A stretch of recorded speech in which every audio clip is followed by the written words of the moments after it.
I hadn't slept in 4 days. Not real sleep. Every time I closed my eyes, I heard it. Breathing, whispering, waiting. Give it back. At first, I told myself it was guilt, just my mind breaking under pressure, but it wasn't in my head anymore. I could feel it, right behind me sometimes, close enough that the air would turn cold against my neck like something leaning in to remind me it was still there. My apartment didn't feel like mine anymore. The corners stayed too dark. Shadows didn't move right, and every time I looked in a mirror, I swore just for a second. Something stood behind me. I couldn't take it anymore. There was only one person left who might understand, Ryan Rook. The prison felt dead. Not quiet, dead, like the walls had absorbed too many screams over the years. When Ryan walked in, I felt it instantly. That same presence. Not as strong, but close. Like whatever was following me had touched him once and never fully let go. He sat down across from me and just stared. "You robbed it," he said. I nodded. I couldn't even lie. "It's with you now," he said. "Not a question." "Yeah." My voice barely worked. "I hear it all the time." Ryan leaned forward, his expression dark. "Then you're already running out of time." My stomach dropped. "How do I stop it?" "You don't stop it," he said. "You satisfy it." I didn't like the way he said that. "Every dollar," he continued, "you give it back, all of it? If you're even a dollar short," he stopped. "What happens?" I asked. Instead of answering, he slowly lifted his hand. I wish he hadn't. His fingers were wrong, scarred, uneven, like they had been cut and forced back together. "I tried to cheat it," he said calmly. "I thought close was enough. I felt sick. I didn't have the money," he went on. "So I robbed another bank. That's why I'm here. But I got it, and I returned it.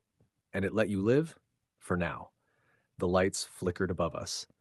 Then I felt it, right next to my ear. 2 days. I jumped up so fast my chair crashed behind me. Ryan didn't move. "It told you," he said. The next 2 days weren't living. They were surviving. Barely. I stopped eating, stopped thinking. The whisper didn't stop anymore. It counted. Closer. Time is fading. At night, I heard footsteps in my apartment. Slow. Dragging. I locked every door, checked every room. Nothing. But it was there. I knew it was. So I did the only thing I could do. I robbed another bank. It wasn't clean. It wasn't smart. It was desperate. My hands shook the whole time. I thought I was going to pass out before I even got out the door, but I got the money. When I counted it, my vision blurred. It had to be enough. On the second night, I went back to the bank, the same one. It looked worse than before, like it had aged just waiting for me to come back. The windows didn't reflect anything, not even me. I stepped inside, clutching the bag so tight my fingers hurt. People were there, talking, working, normal. I hated them for it. I walked toward the counter, my heart pounding so loud I could barely hear anything else. Then I felt it. That same cold presence, but sharper now, closer, watching. I stopped walking. Something wasn't right. I turned slightly, and that's when I saw her. A woman standing near the entrance. I hadn't noticed her before, but now I couldn't look away. She wasn't doing anything, just watching me. Too still, too focused. Our eyes met, and she smiled. Not a normal smile. Something off, like she knew something I didn't. A chill ran through my entire body. I turned back toward the counter, trying to ignore it. I just needed to drop the money and get out. End this. I set the bag down. "There," I said, my voice shaking. "It's all there." Before anyone could respond, movement behind me. Fast. I barely had time to turn before she was right there.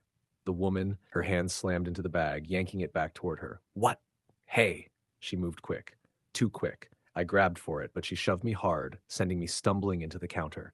The room erupted into shouting. "Stop her!" "Hey!" But she was already moving toward the door. I chased her, panic flooding through me. "No, no, you don't understand." She stopped just outside the entrance, turned back, and smiled again. This time, wider, colder. "Too late," she said softly. Then she ran. Gone. Just like that. I stood there frozen, my chest heaving, my mind collapsing in on itself. The money was gone. All of it. The bank went quiet behind me, and then, right next to my ear, a voice. Closer than ever before. Not whispering anymore. Slow, deliberate, cruel. "You failed!"